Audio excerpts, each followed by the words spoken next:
Hey man, you know what I have never asked you before? What's that? What is like your all-time favorite urban legend? My favorite urban legend is if you mix your favorite soda with Pop Rocks, it'll mix together and you'll explode in an explosion of delicious flavor. I have heard that before. I've never tried it, but I have heard it. Yeah, I mean, you don't want to mess with fate. So No, you don't want to tempt it. What's yours? I think mine would have to be alligators living in sewers underneath cities. What? How would they get there? Gotta flush them down the toilet.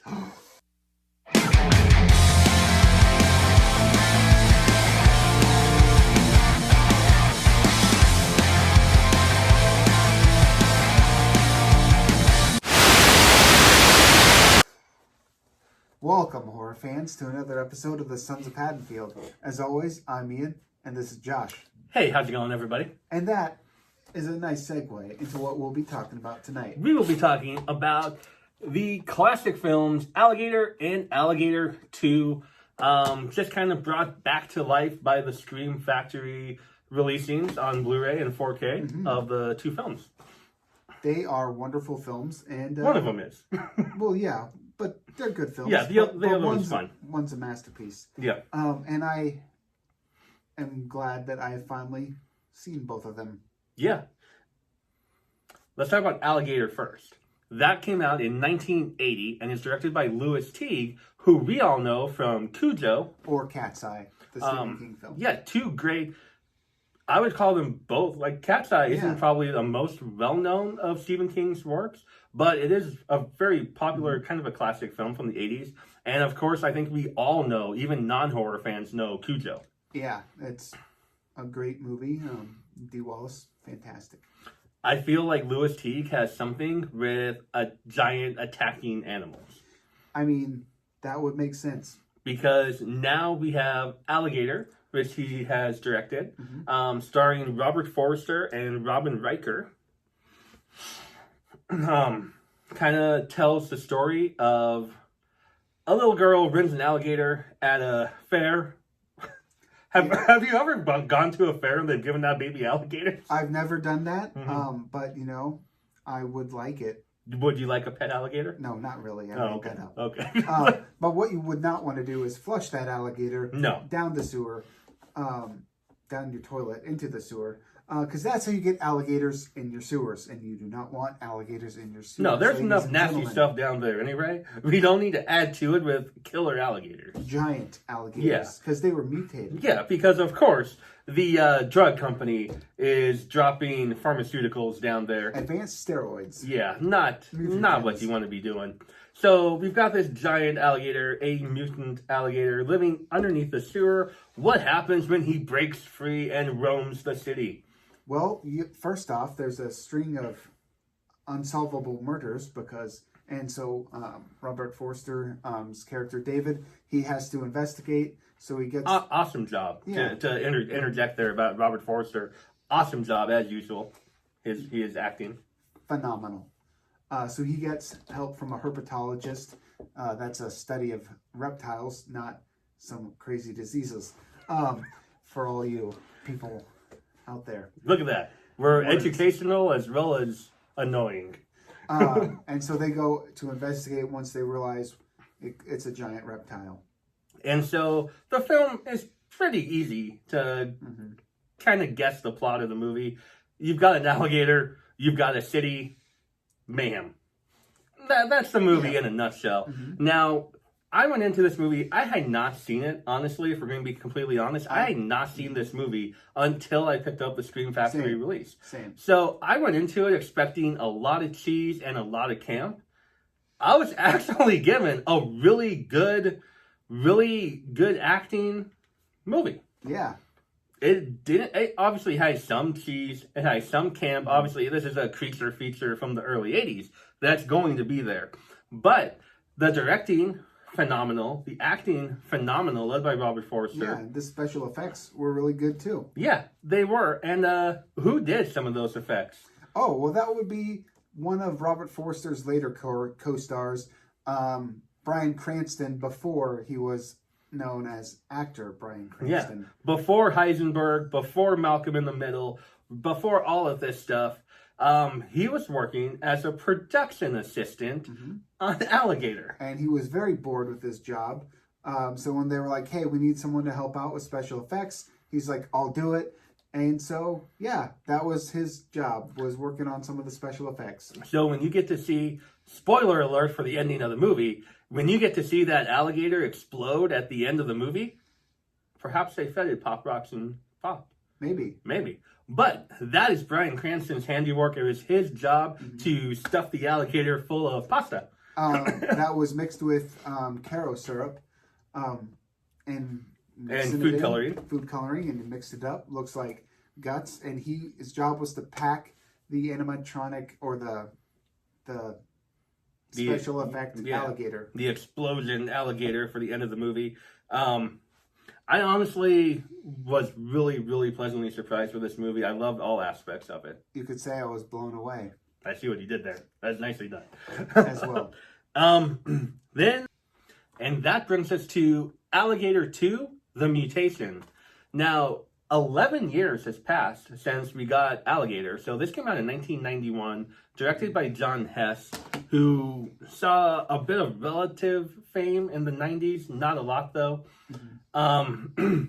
We have a different cast, but they all have the same names, kind of. Like, the lead detective, still named David, although it's not the same David. It's a different character. This was basically the movie I was expecting Alligator to be. Yes. So, similar situation. There's a giant alligator caused from mutagens dumped into the sewer. But this time, I don't believe it's in New York. The venue is different. It's like Miami Beach, somewhere in Florida.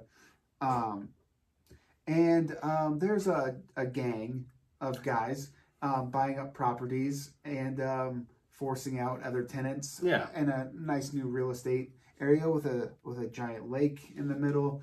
And there's a detective. He's trying to investigate all this stuff, and then he's friends with the other gang. Detective Lobo. I think that's what they like to do in that film a lot. So now, very cheesy. The bright spot of this movie for me is Dee Wallace. Dee Wallace is in this as the wife to the David, the Lobo detective character. We don't get a lot of her, but when we do, she definitely steals the film, in my opinion. Yeah, she plays the scientist who discovers that the alligator is mutated. I mean, we're given so much of the... It's such, like... Alligator 2 was trying to rip off Alligator, it seemed like. Because, like I said, the characters even named the same name. Some of them. But, like, they have the same basic jobs. It's the same basic story, just with an added, like, realtor gang environment there.